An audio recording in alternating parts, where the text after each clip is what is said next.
High Priestess Lyanna stood on the balcony of the Grand Temple and watched the sky burn.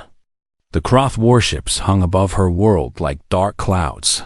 Their weapons pointed down at everything she loved. Her people had never known war. They had never needed to. The Valari homeworld was a paradise. The weather was gentle. The animals were peaceful. The plants gave fruit without thorns. For 10,000 years, her people had grown in wisdom and art and spirituality. They had built beautiful cities and written beautiful songs. They had never built a single weapon. Now they would pay for that peace. Elder Sorvam walked slowly to her side. His blue skin had grown pale with age, and his forearms trembled as he moved. But his eyes were still sharp. "The Kroth commander has sent another message," he said quietly. "We have 3 cycles to surrender. After that, they will begin the bombardment." Lyanna closed her eyes. 3 cycles.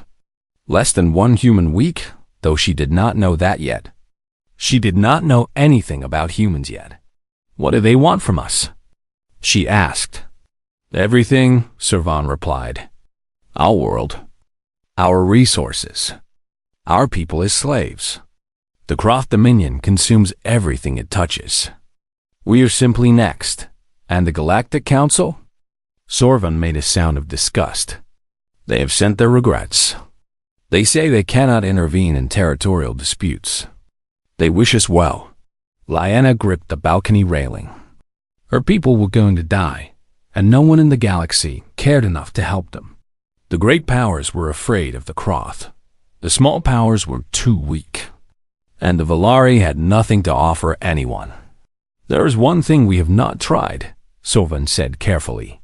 Lyanna looked at him. "The ancient ritual." "Yes, the prayer beacon. Our ancestors created it long ago, in case our people ever faced extinction. It sends a signal across the stars, a cry for help that any species with the right technology can hear." "And has anyone ever answered such a signal?" Sorvan was quiet for a moment. "In all of recorded history, no. But we have never sent one either. Perhaps the universe is kinder than we believe." Lyanna looked back at the warships in the sky. She thought about her people in the cities below. The children playing in the gardens. The artists painting in their studios. The families sitting down to their evening meals, trying to pretend that death was not hanging above them. "Prepare the ritual," she said. "We will pray for allies. It is all we have left." The ritual took place at sunset. 10,000 Valari gathered in the Grand Temple, their voices rising together in the ancient words. Lyanna stood at the center, her hands raised toward the sky. The prayer beacon activated, sending a pulse of energy out into the darkness between stars. The signal traveled at speeds faster than light. It crossed empty space and past dead worlds and moved through regions of the galaxy that no Valari had ever seen. It was a simple message, repeated over and over. "We are peaceful. We are dying. Please help us." The signal reached many worlds. Most ignored it. Some did not have the technology to understand it. A few considered responding, but decided the risk was too great. And then the signal reached Earth. "Commander." Daniel Shaw was sitting in his quarters aboard the Resolute when Lieutenant Katie Morgan knocked on his door. She was young, barely 30, with short brown hair and sharp eyes. She had been with him for 2 years now, and he trusted her completely. "Sir, we picked up something strange," she said. "A signal from the Valari system. It is a distress call." Shaw frowned. "Valari? I do not recognize the name." "Neither did I. I looked them up in the galactic database. They are a peaceful species, no military, no weapons. Their world is classified as a Category 1 paradise planet." She paused. "They are being invaded by the Kroth Dominion." Shaw felt something shift inside his chest. He had read about the Kroth, conquerors, slavers, monsters who burned worlds for fun. How far? He asked. 6 days at maximum speed.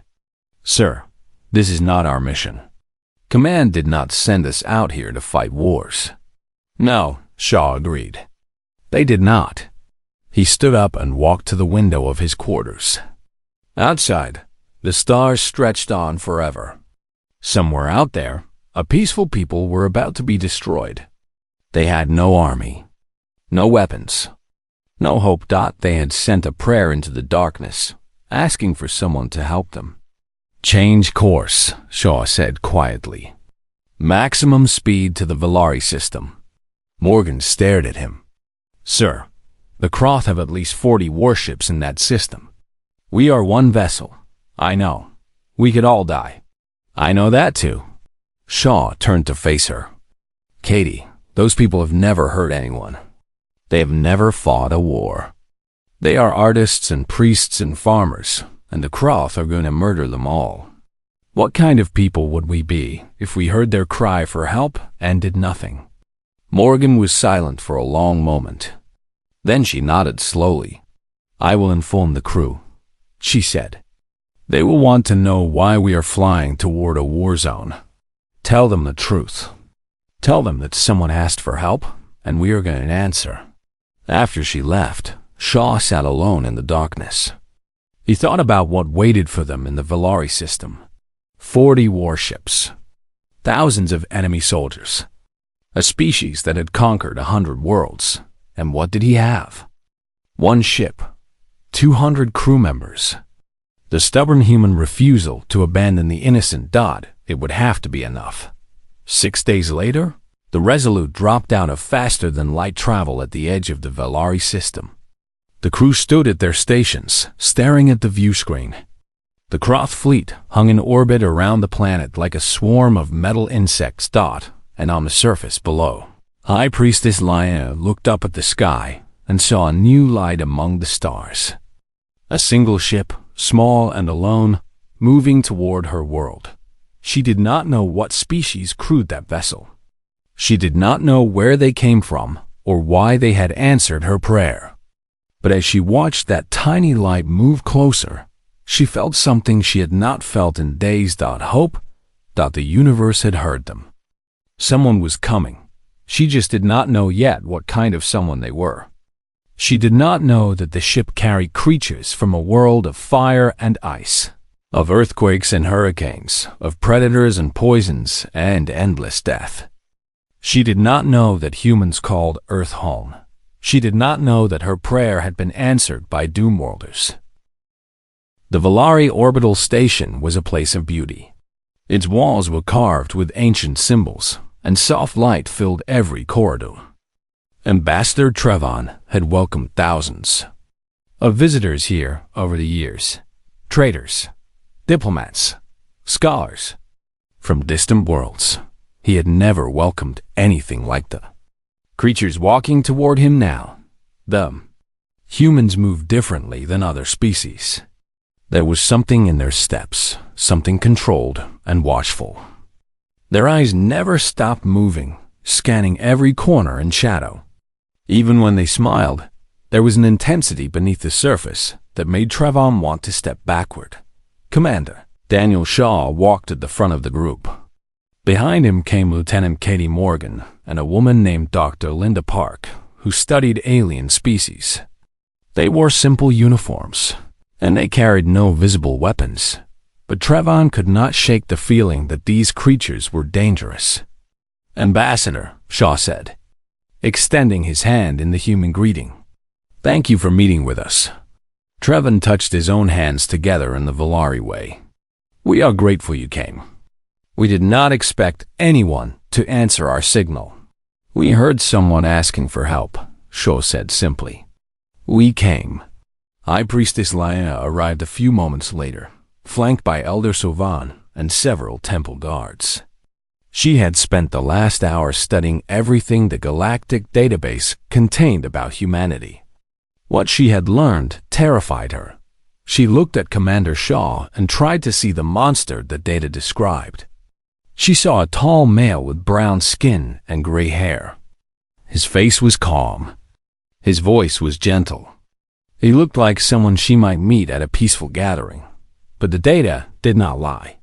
Commander Shaw, she said carefully. I have read about your homeworld. Shaw nodded. I thought you might. Earth is classified as a Category 7 Doomworld, the most dangerous classification possible. Lyanna kept her voice steady. Your planet has extreme temperature variations. Active volcanoes, earthquakes, hurricanes, tsunamis. Your world is covered with predators that hunt and kill. Even your plants can be poisonous. That is all true, Shaw agreed. Your species evolved by surviving 5 major extinction events. Events that killed most life on your planet. And you kept going. Dr. Park stepped forward with a gentle smile. High Priestess, I understand this information must be alarming, but I promise you, we are not here to harm anyone. Sorvan spoke up, his voice shaking slightly. The data says humans are persistent predators. That you hunt by chasing your prey until it collapses from exhaustion. That you can continue moving when other species would die from their injuries. Also true, Shaw said. Our bodies are built for endurance. We heal quickly. We can survive damage that would kill most species in the galaxy. Lyanna felt cold despite the warm air of the station. Why would such creatures answer a prayer for help? What do you want from us? Shaw was quiet for a moment. When he spoke, his voice was soft. High Priestess, I understand why you are afraid. If I were in your position, I would be afraid too. You looked at our planet and saw a world of death and violence. You looked at our history and saw wars and suffering. You see predators standing in front of you. He stepped closer, and Lyanna had to force herself not to move away. But there is something the database does not tell you, Shaw continued. Yes, we come from a world that tried to kill us every single day. Yes, we evolved as predators.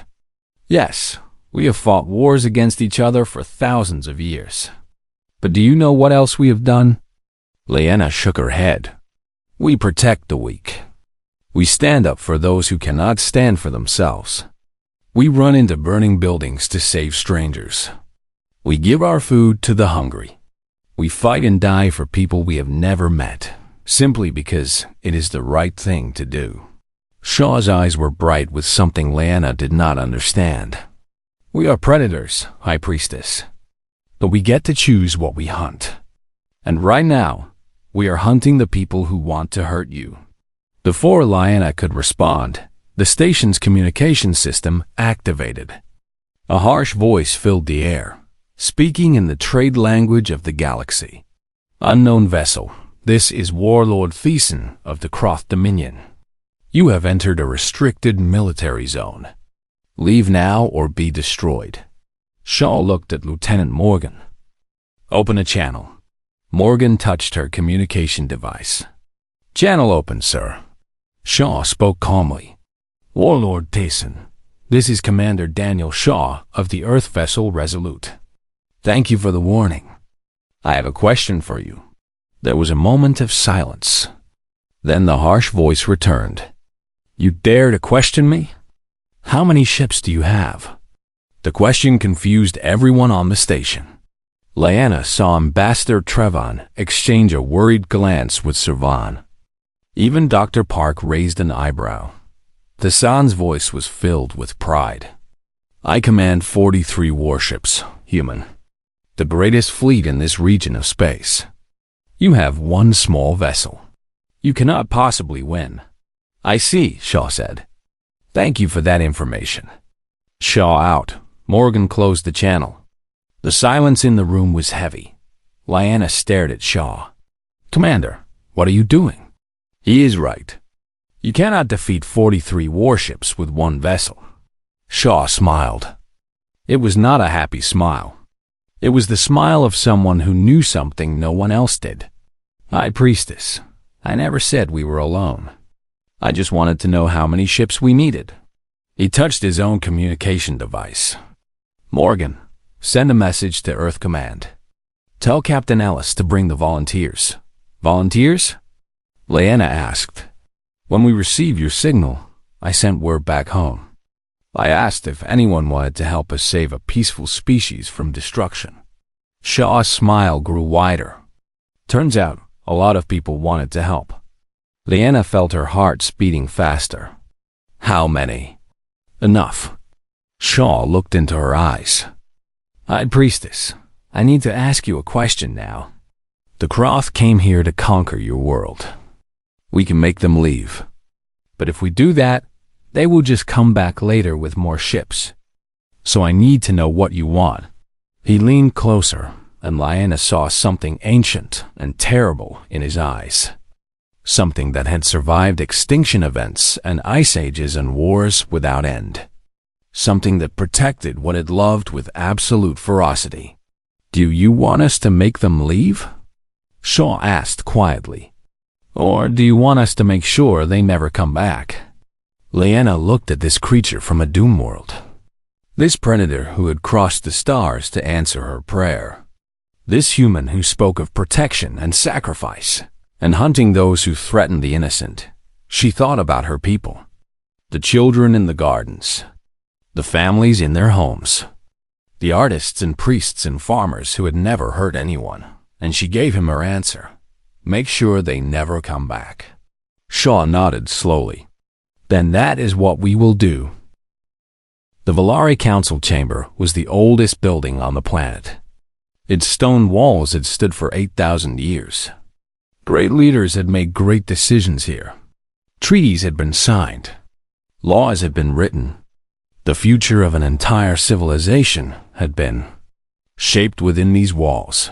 Now the council members sat in their ancient seats and argued about whether to trust the Doomworlders. They are predators, said Councillor Mavan, his voice sharp with fear. Their entire species evolved to hunt and kill. How can we trust them? They came when no one else would, replied Councillor Asani. The Galactic Council abandoned us. The great powers ignored us. Only the humans answered our prayer. Perhaps they answered because they see an opportunity. A weak species to conquer. A paradise world to claim for themselves. High Priestess Lyanna listened to the arguments with growing frustration. She understood their fear. She had felt the same fear when she first met Commander Shaw, but she had also seen something else in the human's eyes. Something the council members had not seen. The doors of the chamber opened, and Commander Shaw walked in with Dr. Linda Park and Sergeant Cole Mitchell. Mitchell was a large human with dark skin and serious eyes. He led the ground forces aboard the Resolute, and he moved like a predator even more than Shaw did. The council fell silent. Some of them shifted in their seats, moving slightly away from the humans. Shaw seemed not to notice their discomfort. Council members, thank you for allowing us to speak. I understand you have concerns about our presence here. Councillor Mavan stood up. Yes, we do. Commander Shaw, your species frightens us. Your history is filled with violence. Your world is a death trap. Your bodies are built for war. How can we know you will not turn against us once the Croth are gone? Shaw nodded slowly. That is a fair question. I cannot give you proof that we mean you no harm. I can only give you my word, and I know that may not be enough for you. He walked to the center of the chamber, where a holographic display showed the Valari star system. The Croth fleet was visible as a cluster of red dots around the planet. Let me tell you something about humans, Shaw said. You are right that we come from a violent world. You are right that we have fought wars against each other for thousands of years. We have done terrible things to each other. We have built weapons that could destroy our own planet. The council members shifted uncomfortably. This was not making them feel better. But we have also done something else, Shaw continued. Every time we have faced darkness, some of us have stood up and fought against it. When tyrants rose, people resisted. When the weak were threatened, someone protected them. When evil spread, good people pushed back. He looked around the chamber, meeting each council member's eyes. We are not a perfect species. We never will be. But the best of us, the ones who answered your signal, they came because protecting the innocent is what gives our lives meaning. Dr. Park stepped forward. Council members, may I share something with you? Elder Sorvan nodded. Please. Park activated her own holographic display. Images appeared in the air above the council chamber. Images from Earth's history. This is a human running into a burning building to save a child he does not know, Park said. This is a group of humans forming a chain in floodwaters to rescue strangers. This is a human soldier carrying a wounded enemy to safety because he could not watch another being die. The images kept coming. Humans feeding the hungry. Humans building shelters for the homeless. Humans donating their own blood to save people they would never meet. We are predators, Park said quietly, but we choose what we hunt. And the humans who came here, they hunt those who hurt the innocent. That is who we are. Before anyone could respond, an alarm sounded through the chamber. Lieutenant Morgan's voice came through Shaw's communication device. Commander, the Kroth are launching an attack on the orbital station. 20 fighters incoming. Shaw's expression changed instantly. The calm diplomat disappeared, and something harder took its place. Mitchell, get to the shuttle. Morgan, tell the Resolute to engage. He turned to Lyanna. High Priestess, stay here. We will handle this. Handle what? Councilor Mavan demanded. They have 20 fighters. You have 1 ship. Shaw smiled that terrible smile again. We have more than that now. The battle in space lasted 11 minutes. Lyanna and the Council watched through the chamber's view screen as the human ship engaged the Kroth fighters. The Resolute moved with a speed and precision that seemed impossible. Its weapons fired in perfect coordination, each shot finding its target. But it was not just the Resolute anymore. 4 more human ships had arrived during the night, slipping into the system without the Kroth noticing.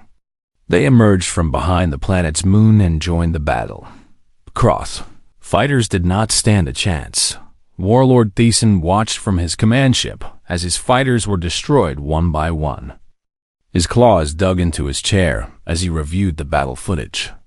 The humans were faster than his pilots. Their reflexes were better. Their tactics were more aggressive. And the most disturbing thing was that they were clearly holding back. Sub-Commander Vareth, Thiessen growled. Analysis. Vareth was younger than most of Thiessen's officers, and he had a habit of speaking uncomfortable truths. Warlord, the humans could have destroyed our fighters in half the time. They were testing us. Learning how we fight. Learning? Yes, Warlord. They wanted to see our tactics, our response times, our weaknesses. Vareth paused. They were hunting us. Thiessen felt something he had not felt in many years. Feared that he had conquered 100 worlds. He had crushed species far more advanced than these humans. He had never met an enemy he could not defeat. But as he watched more human ships enter the system, as he counted their numbers growing from 5 to 10 to 15, he began to understand that he had made a terrible mistake. He had threatened a predator's prey on the surface of the planet. High Priestess Lyanna received a message from Commander Shaw. The battle was over. The Kroth fighters were destroyed. No human ships were lost. More of our ships are arriving every hour, Shaw reported. Captain Raymond Ellis will be here by morning with the main volunteer fleet. 32 ships crewed by humans who dropped everything to come help strangers they have never met. Lyanna felt tears forming in her eyes. Why? Why would so many of your people come here? Shaw was quiet for a moment. When he spoke, his voice was thick with emotion. Because you asked for help. Because you are innocent. Because there are children on your world who deserve to grow up safe. He paused. And because humans will cross the entire galaxy to fight for people who cannot fight for themselves. That is what we are. That is what we have always been. Lyanna looked up at the sky. where human ships now patrolled among the stars. Her people had prayed for allies. The universe had sent them protectors. The Croth Dominion had conquered 100 worlds. They had burned cities and enslaved millions. They had crushed every enemy who stood against them. They had never faced humans before. Warlord Thyssen gave the order to attack at dawn. 43 warships moved toward the human fleet, weapons charging, soldiers ready for battle. Thyssen expected a quick victory. The humans were outnumbered. They were far from home. They had no reason to die for these weak Valari. He was wrong about everything. The human fleet did not retreat. They did not try to negotiate.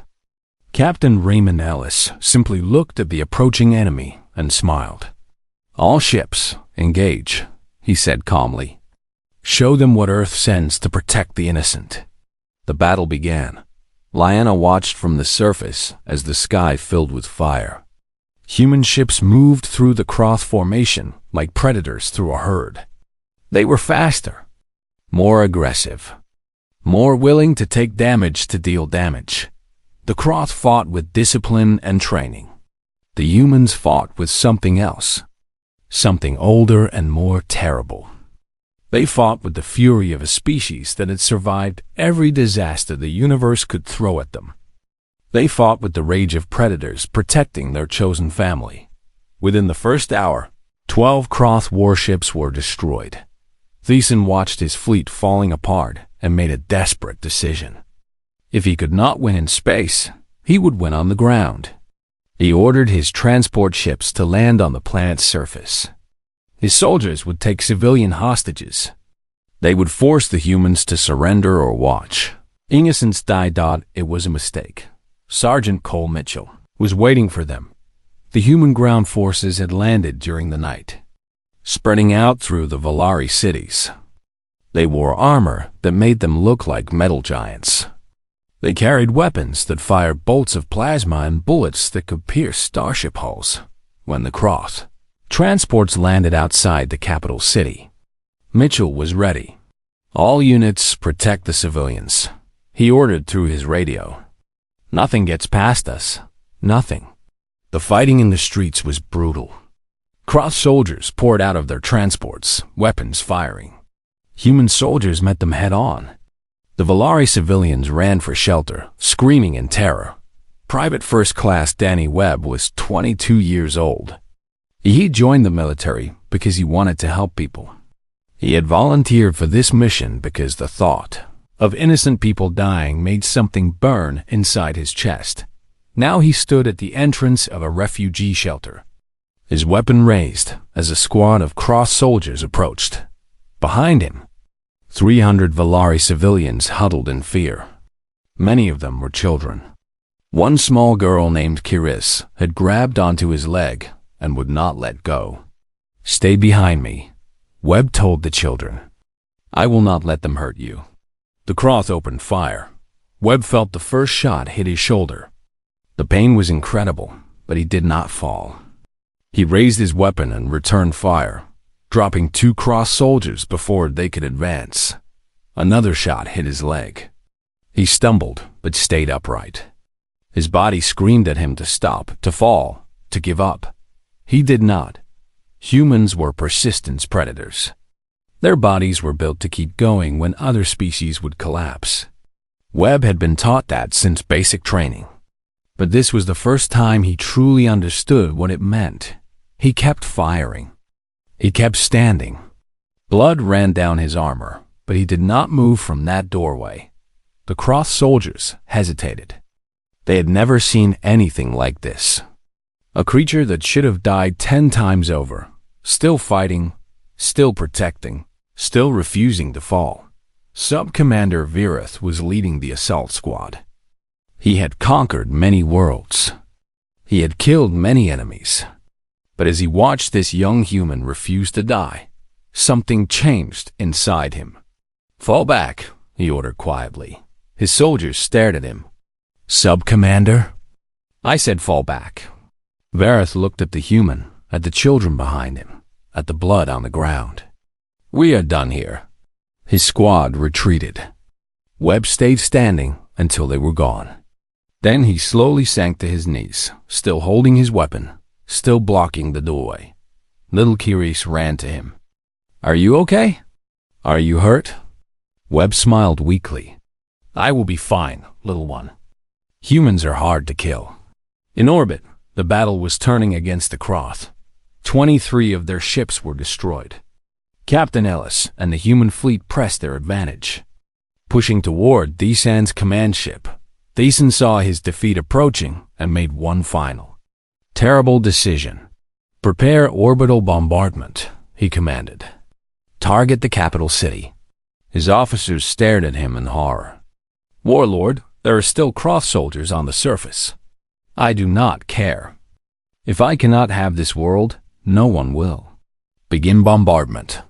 Commander Shaw saw the Croth weapons charging from the bridge of the Resolute. He understood immediately what Desan intended to do. The bombardment would kill millions of Valari civilians. It would destroy the capital city in seconds. Shaw made his choice without hesitation. "Helm, put us between the Croth fleet and the planet. Full speed." Lieutenant Morgan's face went pale. "Sir, if they fire, we will take the full impact." "I know." Shaw gripped his chair. "Do it." The Resolute moved into position just as the Croth weapons fired. The bombardment that was meant to destroy a city hit the human ship instead. The Resolute shook violently. Explosions tore through the hull. Crew members were thrown from their stations. Alarms screamed through every corridor. But the ship held, and the city below survived. Shaw pulled himself up from the floor, blood running down his face. Half his bridge crew was injured. His ship was dying around him. He opened a channel to the Croth fleet.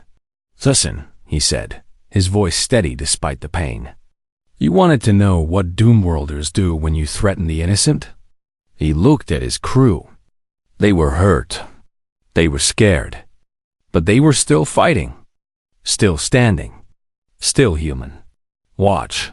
Shaw finished. Captain Ellis saw the Resolute take the bombardment.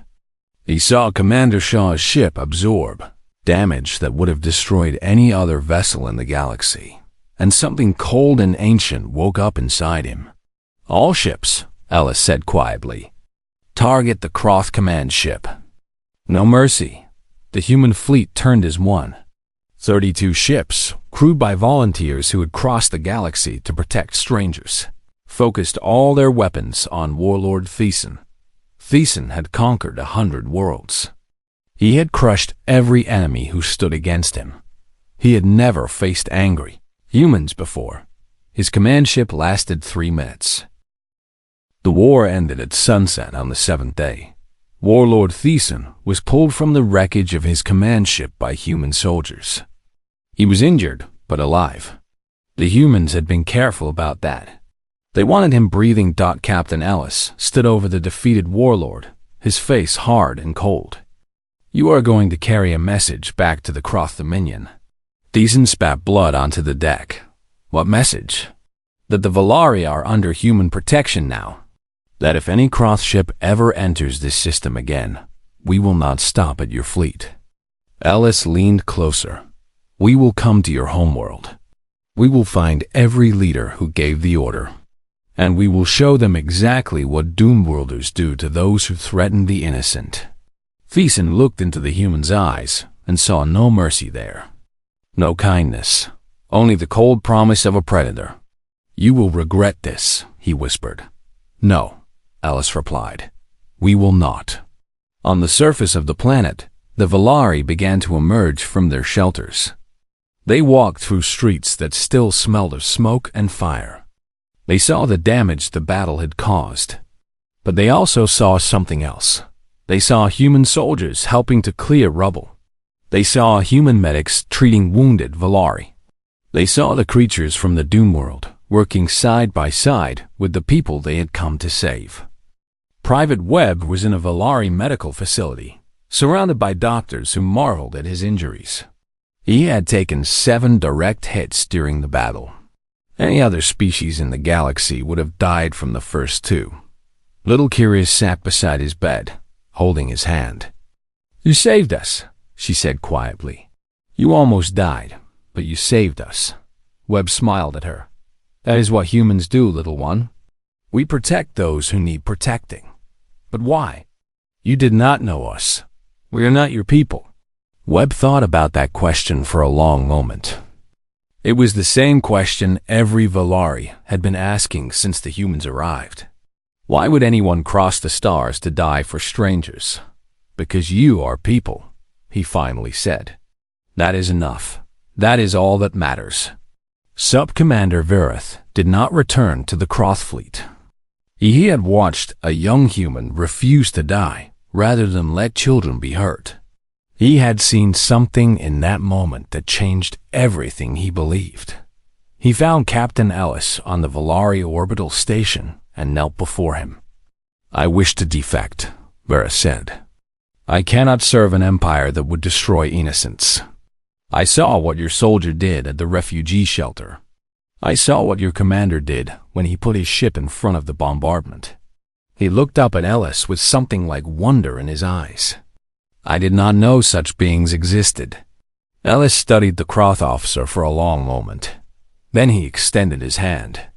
Welcome to the right side, he said simply. The ceremony of thanks was held 3 days later, after the wounded had been treated and the dead had been honored.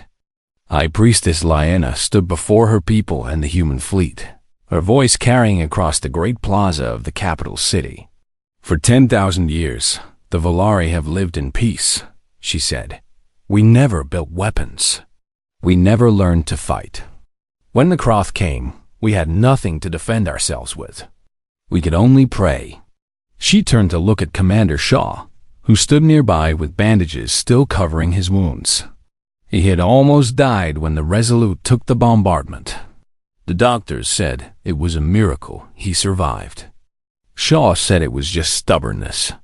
We prayed for allies, Lyanna continued. We sent our signal into the darkness and hoped someone would answer. We did not know who would come. We did not know what kind of beings would hear our cry. She paused, emotion thick in her voice. The universe sent us humans. She walked to Shaw and took his hands in hers. Her forearms wrapped around his too, a gesture of deep respect in Valari culture. Commander Shaw, you came to us as strangers. You fought for us without being asked. You bled for us. Some of your people died for us. Tears ran down her blue face. We asked the universe for allies. It sent us protectors. It sent us friends. It sent us family. Shaw felt his own eyes burning. He thought about the crew members he had lost. The soldiers who had fallen defending the refugee shelters. The volunteers who had traveled across the galaxy and never made it home. High Priestess, he said softly, when we received your signal, I asked my people if they wanted to help save strangers they had never met. Do you know what they said? Lyanna shook her head. They said yes, every single one of them. They did not ask what they would get in return. They did not ask if it was safe. They heard that innocent people were in danger, and they came. Shaw squeezed her hands gently. That is who we are. That is what we have always been. We are the species that runs toward trouble. We are the species that stands between the innocent and those who would hurt them. We are the answer to prayers. The plaza fell silent. Humans. And Valari stood together, two species from opposite ends of the galaxy, joined by something stronger than blood or borders. You asked me once why we came, Shaw said. I told you that protecting the innocent gives our lives meaning. But there is more to it than that. He looked out at the crowd, at the children who had survived, at the families who would grow old together because humans had come to help. When you are alone and afraid, when darkness is closing in and no one seems to care, it matters that someone comes. It matters that someone says you are worth saving. That is what we wanted to give you. Not just protection. Hope. Lyanna formally requested an alliance with Earth that day. Not as subjects or servants. As equals. As friends. Word of what happened spread across the galaxy. A peaceful species had prayed for help, and Doomworlders had answered. The terrifying predators of Earth had crossed the stars to protect strangers and asked for nothing in return. Other species began sending signals toward Earth. Other victims of tyranny. Other innocents facing destruction. And one by one, humans answered. As Lyanna stood beside Shaw, watching the sunset paint the sky in colors of gold and purple, she asked him a question. Will you answer all of them? All those signals?